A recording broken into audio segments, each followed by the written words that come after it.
Hello mga kananay, magandang araw.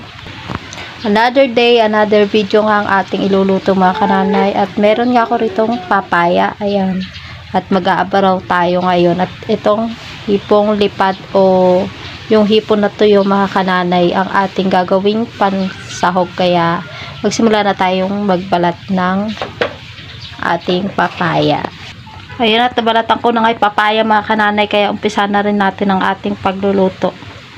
At magsasalang na rin ako ng tubig sa ating kaserola. Ayan, at naglagay na nga ako ng tubig sa kaserola mga kananay. Ilagay na natin yung ating hipon lipat o yung tuyong hipon para maipakuloan na rin natin. Ayan, takpan lang natin mga kananay. At habang hintay natin makakulo yung ating sinalang, hiwa-hiwain naman natin yung ating papaya. Ayan, at kumukulo na nga mga kananay yung ating tubig, kaya lang hindi pa tapos yung ating paghiwa. Nahiwa na rin natin sa wakas mga kananay yung ating papaya. Lalagay na rin ako ng bagong sa ating kumukulong tubig.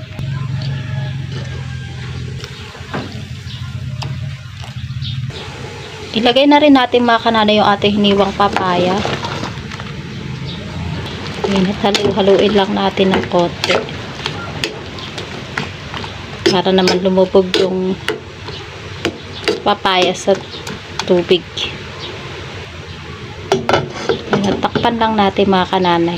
Pansin nyo ba mga kananay na tahimik ang paligid, walang background, maginhawa nga ang ating video ngayon dahil yung kambal ay nakatulog, kaya sinasamantala na natin kananay. At habang hinihintayin nga natin yung ating papaya, kukuha na nga rin ako nitong kaunting saluyot para naman may dagdag tayo sa ating papaya. At napakasarap nga rin naman talaga mga kananay na may halong mga dahon-dahon yung ating gulay. At maganda rin nga sa katawan.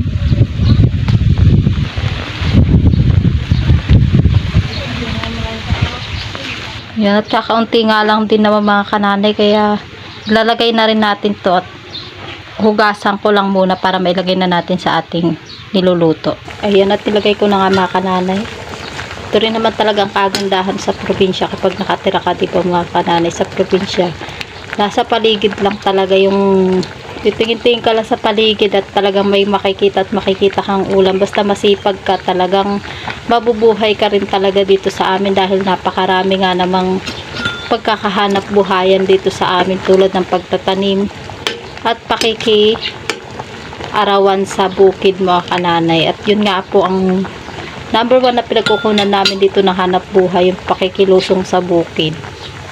At tatakpan nga rin natin ito muna mga kananay para maluto mabuti ating mga niluluto.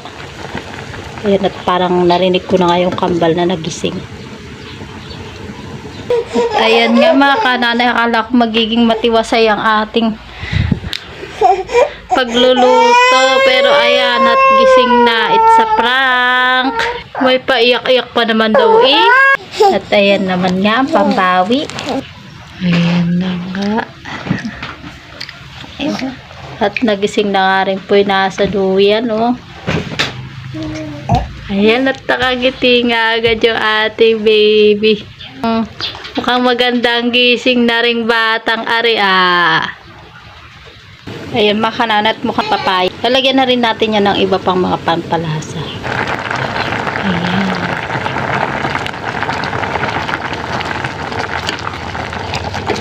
Ang bango mga kananay, amoy pa lang talagang iba rin yung nadadagdag na amoy at lasa ng hipong lipad o yung hipon na tuyo. Ayan. Mga kananay, luto na. Ayan mga kananay, luto na nga yung ating papaya, kaya patay na natin ang ating kalan. Mga kananay, ang ating mainit at umuusok pa nga na ating nilutong papaya. Ayan, at itsura pa nga lang, talaga namang mapaparami na naman ang aking kain. At ayan, napakasarap nga talaga. Ayan, at kain na tayo mga kananay. Thank you Lord sa pagpapala.